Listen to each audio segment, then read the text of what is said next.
Now, in the last lesson, we looked at the simplest type of CSS selectors, and that is selecting based on the HTML tags.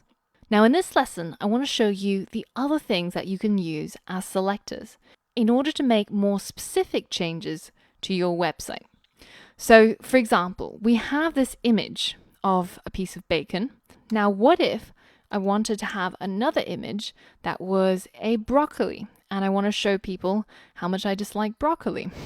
Then I could go to Emojipedia and I could search for broccoli, and I found my broccoli. And this is a really cool website because it lists all of the emoji graphics from different operating systems. So this is Apple's version of a broccoli emoji, and this is Google's, this is Microsoft. Not sure that this looks more like a tree than a broccoli. But feel free to go through this list and see what emoji you prefer. I quite like this one. I think it's most realistic. And then just go ahead and right click and copy the image address. And we're going to use that as the source of our image. And you can see up here, this is exactly the same way how I got the image for our bacon. And I'm just going to add an alt text just in case the image doesn't display. And I'm going to say this is the broccoli dash image. So now if I hit save and I go to my bacon fan site, you can see that my broccoli now shows up. But the curious thing is that my broccoli also has a red background, even though I just put it on screen. I didn't even have time to look at the styles yet. So why is that?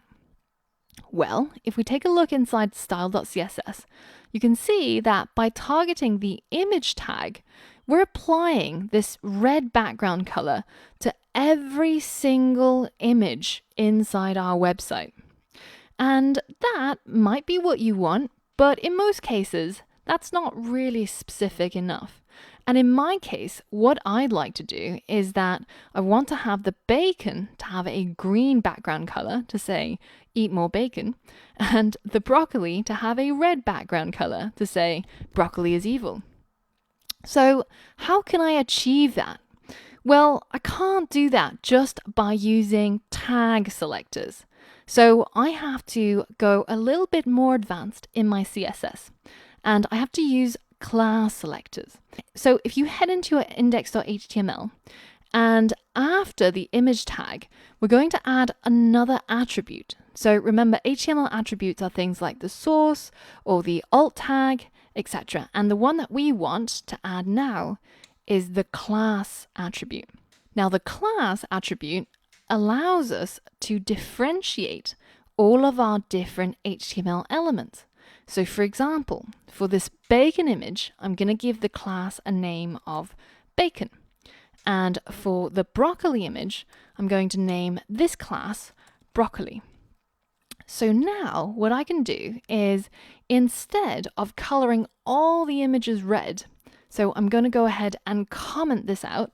So in CSS, commenting is a little bit different from HTML in the sense that we have to use a /, a asterisk, and then to end the block of comments, we use another asterisk and a /. So everything in between the asterisks will be commented out and won't be considered as code. So let's give our CSS file some sections, shall we? Let's say that the top section are our tag selectors, and the next section are our class selectors. So inside this section, I'm going to tap into that bacon class in order to only change the styling for the bacon image and give it a background color of green. So to target a class rather than a tag, the only difference is a full stop or a dot in front of the class. So my class is called bacon. So to use it as a selector, I just say dot bacon, and the rest of the CSS rule looks exactly the same.